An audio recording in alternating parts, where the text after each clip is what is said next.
So it's January 31st, 2023. This is Darcy's Corner. And I'm looking a little bit rough today. I didn't bother shaving. Um, I keep going to laser therapy, and in theory it's starting to work now, and there's supposed to be patches appearing on my face where the hairs are starting to die off. And so I thought I'll let it grow for a day or two and just see what kind of progress I'm making. I think I went for like my fourth session a couple days ago, and it stings. Let me tell you, it's not really a fun thing to go through. But they can't do it so much once the sun comes out because it puts color in my face and it wrecks the equipment.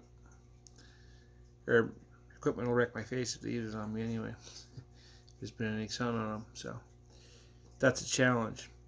Anyway, I just came back from visiting my grandparents in BC, and I stopped a couple times along the way to record some things, but the sound didn't work out right on my devices I was using, and the pictures didn't take very well either. So, because I was recording through a windshield and I was just in awe of the Rocky Mountains, which I guess is a silly thing to be in awe of, but it's a natural wonder, and I've always loved them, and I've made that drive hundreds and hundreds and hundreds of times.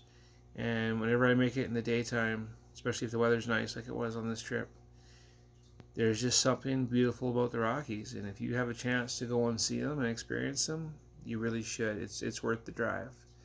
Um, I mean, yeah, it's worth the drive to go through those mountains, in my opinion. At least once in your life, anyway. I've done it dozens and dozens of times, hundreds probably, and I'm still in awe of the mountains when I see them. Anyway, I've been reflecting a lot lately on life. Not that Darcy's reflections are anything most people care about. And my grandparents in particular, because my grandfather is 83 and he just had a massive, scary incident at a hospital where he had pneumonia and RSV, and he almost didn't make it home. But he is home now.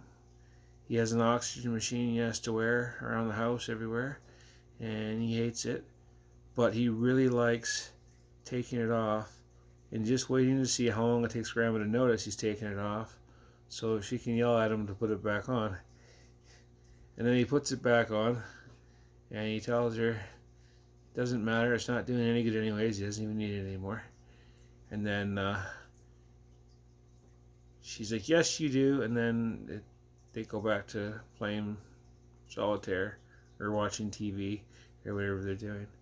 And then, I don't know, maybe an hour later, they do it all over again.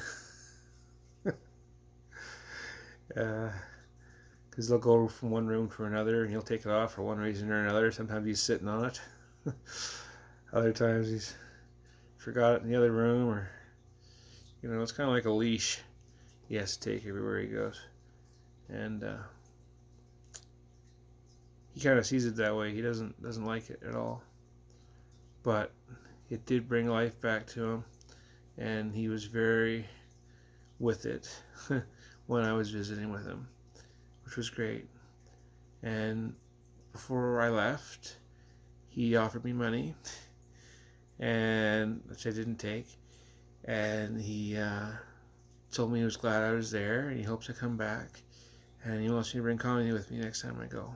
Connie's my wife, and Connie loves them, and they love Connie. And then if she's available, I will gladly take her to go and visit my grandparents. They're wonderful people, and I couldn't help but reflecting as I'm watching Grandpa be pretty glib about the fact that anything he can do right now could possibly kill him, because that's pretty much true. They're trying to restrict his diet, and they had him down to bread and water, but then the bread wasn't gluten-free, so they took it away. So now he's just got water. It's not quite that for him, but I could see how that's how he's kind of starting to see the world. And so he's like, If I have a heart attack, I'm gone. If I fall asleep at the wheel because I don't have enough oxygen, yeah, he was half joking about that. Oh, like, he's like, yeah, if I fall asleep driving, it won't be my problem anymore. So, oh, Grandpa. No, I don't think that he actually thinks that. I just, he likes to get a reaction out of people. And he was definitely getting one on a grandma. It was pretty funny. Anyway, I hope that I'm privileged enough to live that long and be in such good health. My grandfather's been a smoker his whole life and had a bit of a problem with alcohol in his younger years. And he's 83 and he is active and engaged, and even considering he was a smoker, his health's pretty darn good. So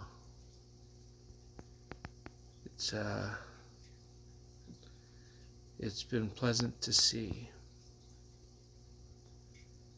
But before I left, he offered me money. He said he's glad I came back, hopes I bring Connie next time.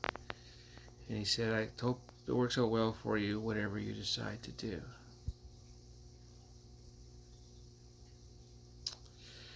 Now, they misgendered me the whole time I was down there, and they don't use my name around me because they don't want to call me Darci. My dead name, in case you don't know, when I was a child, was Davy. So Darci and Davy are actually very close together. And they'll call me Davy, but they don't want to call me Darci. So they were very careful not to use my name. But they were very accepting.